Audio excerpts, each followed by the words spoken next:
welcome back to part 3 of our escapade going from the UK to Portugal for a festival and then back to the UK all in 2 weeks. We had a great time at the festival, we saw some familiar faces and met some new friends, so that was absolutely lovely.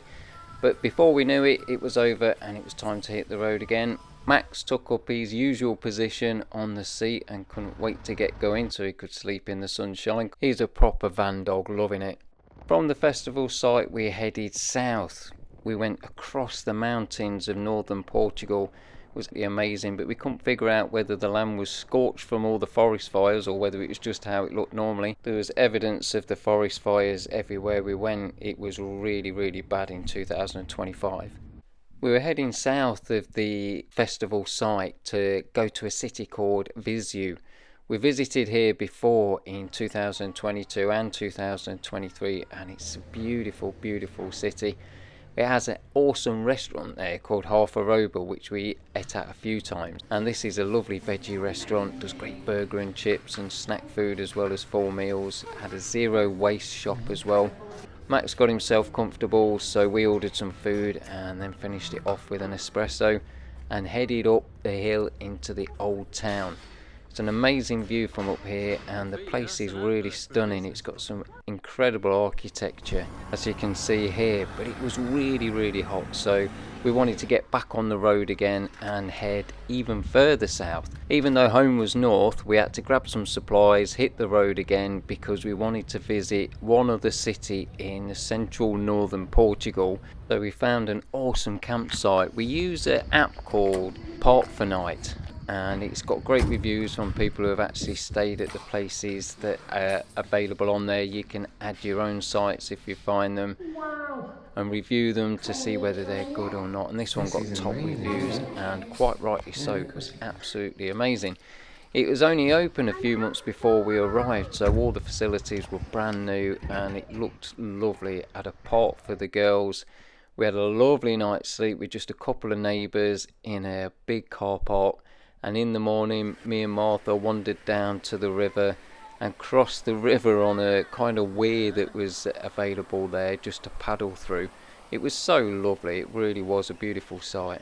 And free, which was fantastic.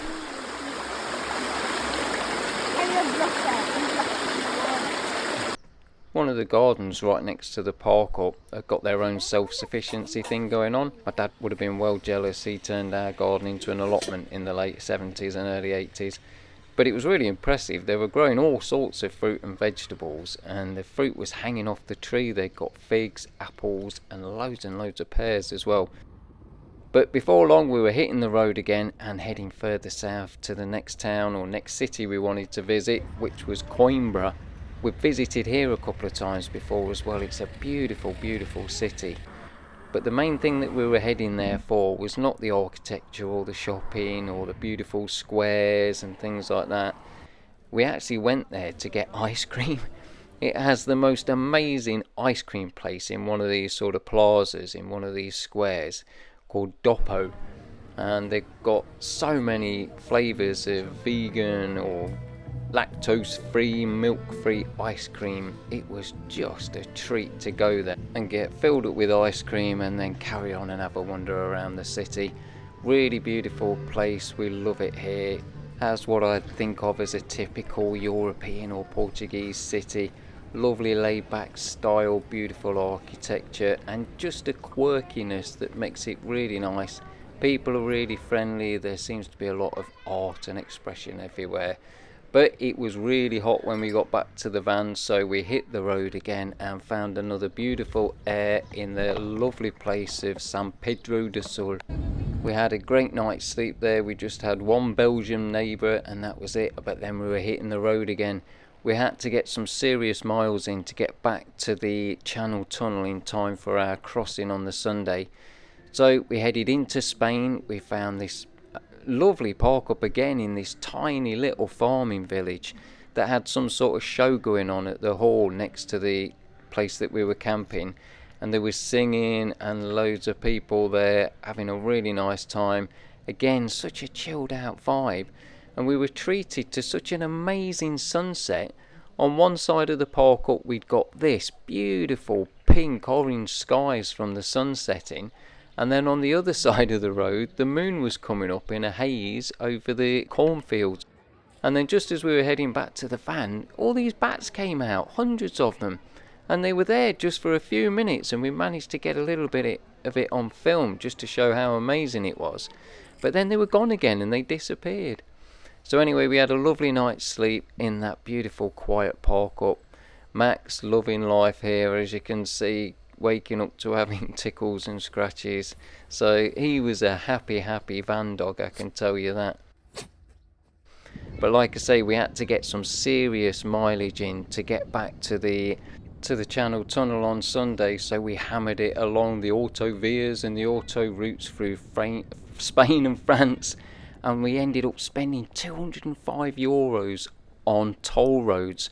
We needed to make up that time, so we just had to stick to the motorways, unfortunately. The good thing was it was good for the miles per gallon. 36 miles per gallon out the van is really good, but €53 for using one toll road was crazy. But we soon headed towards and hit Bordeaux. We stayed at a vineyard that we'd stayed at before.